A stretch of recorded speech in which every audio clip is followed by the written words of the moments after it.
दीक्षा समारोह सानंद संपन्न होते ही चारों तरफ जय जय के नाद है गुंजायमान होने प्रारंभ हो जाते हैं।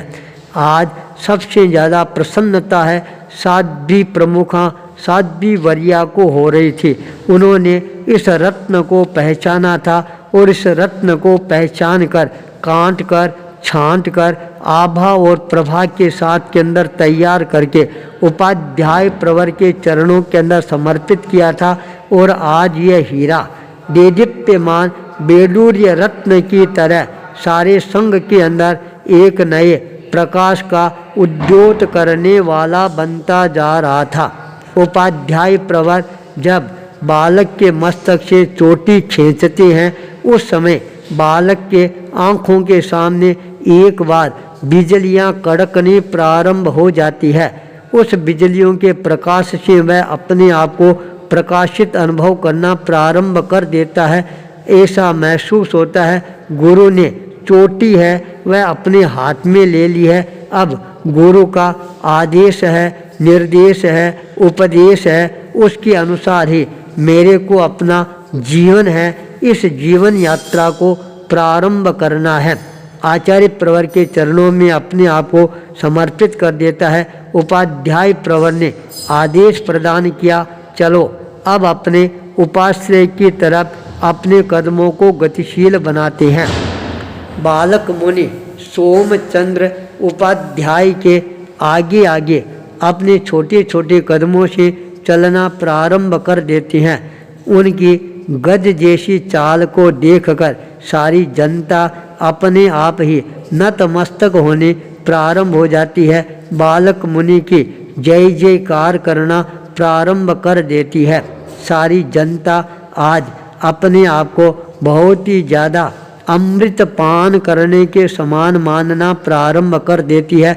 ऐसा दृश्य जीवन के अंदर हमने पहली बार अपनी आँखों से देखा है। क्या पता ऐसा दृश्य है वह फिर कभी हमारे को देखने को मिलेगा या नहीं मिलेगा। पर सोमचंद्र तुमने गजब कर दिया। 9 वर्ष की अवस्था के अंदर इतना कठोर संयम का पथ है यह स्वीकार किया है। धन्य है तेरे को जन्म देने वाले माता और पिता। धन्य है तेरे को जो अपने जीवन को इस कठोर चर्या की तरफ उपाध्याय प्रवर के चरणों में समर्पित करके आगे बढ़ा रहा है। जनता चारों तरफ से आशीर्वाद प्रदान करती हुई नजर आ रही थी। जब उपाश्रय का द्वार सामने आता है, बालक सोमचंद्र है उपाश्रय के बाहर खड़ा हो जाता है। अपने दीक्षा प्रदाता उपाध्याय प्रवर धर्मदेव को हाथ का सहारा देने के लिए उपाध्याय प्रवर बालक मुनि के खंडों पर हाथ रखकर उपाश्रय में प्रवेश करते हैं। खंडे पर हाथ रखते ही उपाध्याय प्रवर को यह विश्वास हो जाता है ये खंडे बहुत ही ज़्यादा सुदृढ़ और मजबूत है। बालक को भी अनुभव हो जाता है जिस गुरु के चरणों के अंदर मैंने अपनी चोटी को समर्पित की है वह गुरु भी बहुत ही ज़्यादा प्रभावशाली गुरु है। गुरु और शिष्य का ये अनुपम योग है, माणिक कंचन का योग बनने वाला बन जाता है। उपाध्याय प्रवर अपने आसन पर विराजमान होते हैं। उसी समय संत लोग गोचरी के लिए जाते हैं। दही, गुड़ और चौलेड़ी ये 3 चीज़ें लेकर आती हैं, उपाध्याय प्रवर के चरणों में समर्पित करती हैं। उपाध्याय प्रवर तत्काल बालक मुनि सोमचंद्र को अपने निकट बुलाते हैं। अपने हाथों से वह शुभ चीज़ें उसके हाथ में रखते हैं और कहते हैं देखो उत्तर दिशा की तरफ मुँह करके इसका रसास्वादन कर लो। यह तुम्हारे संयम जीवन के लिए ओज आहार का काम करने वाला बनेगा। जैन दर्शन के अंदर आहार का जहाँ विवेचन आता है वहाँ पर सबसे पहले ओज आहार का विवेचन आता है। ओज आहार क्या होता है, इसकी क्या महत्ता रहती है, वहाँ पर जैन दर्शन में बताया गया है, जब बालक अपनी माता के गर्भ के अंदर आता है और उस समय सबसे पहला आहार जो ग्रहण करता है उस आहार को ओज आहार कहा जाता है। वह आहार इतना ज़्यादा ताकतवर शक्तिशाली होता है, जब तक वह आहार शरीर के भीतर विद्यमान रहता है तब तक व्यक्ति की मृत्यु नहीं हो सकती है। जब वह ओज आहार समाप्त होता है तब ही उस व्यक्ति की मृत्यु होती है। संयम ग्रहण करने के पश्चात संयम प्रदाता के द्वारा जो पहला कवल प्रदान किया जाता है वह पहला कवल ओज आहार के रूप में माना जाता है।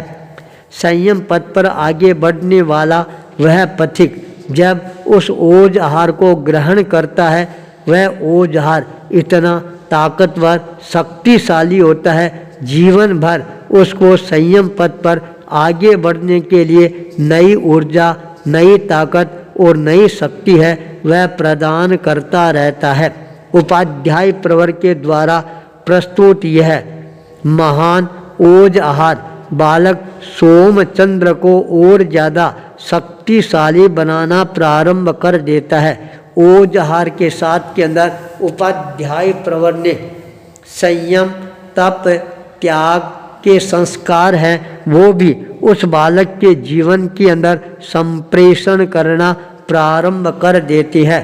संयम यात्रा प्रारंभ होते ही यदि इस तरह के संस्कारों का बीजारोपण होना प्रारंभ हो जाता है तो वो संस्कार उस व्यक्ति को जीवन भर तप, संयम और त्याग के प्रति हमेशा नतमस्तक रहते हुए आगे बढ़ाने वाले बन जाते हैं। बालक मुनि सोमचंद्र जब वह ग्रास कवल ग्रहण करने के पश्चात अपने दीक्षा प्रदाता गुरु उपाध्याय धर्मदेव के चरणों में आकर नतमस्तक होता है, उसी समय उपाध्याय प्रवर अपनी नज़र चारों तरफ घुमाना प्रारंभ कर देते हैं। अपने शिष्य सर्वदेव गणी पर उपाध्याय प्रवर की नज़र है वह केंद्रित हो जाती है। तत्काल सर्वदेव गणी को उपाध्याय प्रवर ने अपने निकट बुलाया। सोमचंद्र मुनि को उनके चरणों के अंदर समर्पित करते हुए ये आदेश और निर्देश प्रदान किया, सर्वदेव गणी आज से ये बालक तुम्हारे चरणों में समर्पित है। इस बालक के मन के अंदर संयम के प्रति और ज़्यादा आकर्षण पैदा हो, यह काम तुम्हारे को करना है। आगम, प्रवचन, व्याकरण, ज्योतिष आदि सारी विद्याओं के अंदर इस बालक को पारंगत बनाना यह तेरा पहला दायित्व और कर्तव्य बनेगा। उपाध्याय प्रवर का यह जब आदेश हो जाता है, सर्वदेव गणी उस आदेश को अपने दोनों हाथ जोड़कर नतमस्तक होकर स्वीकार करने में भी कोई प्रकार की देरी नहीं लगाते हैं।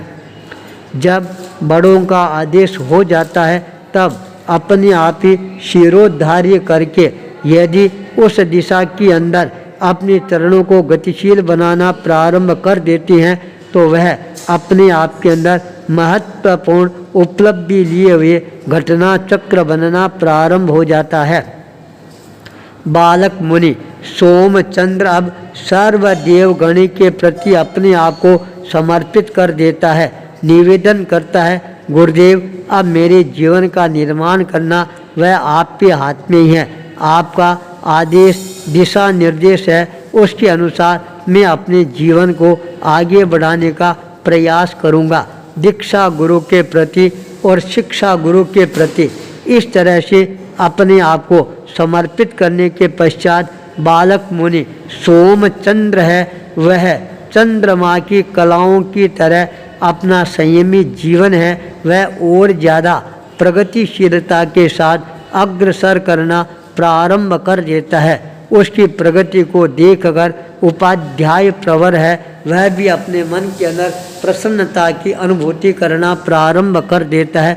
गुरु की कृपा जब प्राप्त हो जाती है तब शिष्य का जीवन है वह अपने आप ही धन्य, पुण्य, कृत पुण्य बनना प्रारंभ हो जाता है। सोमचंद्र चंद्रमा की तरह आगे बढ़ना प्रारंभ कर देता है। आचार्य भूपेंद्र।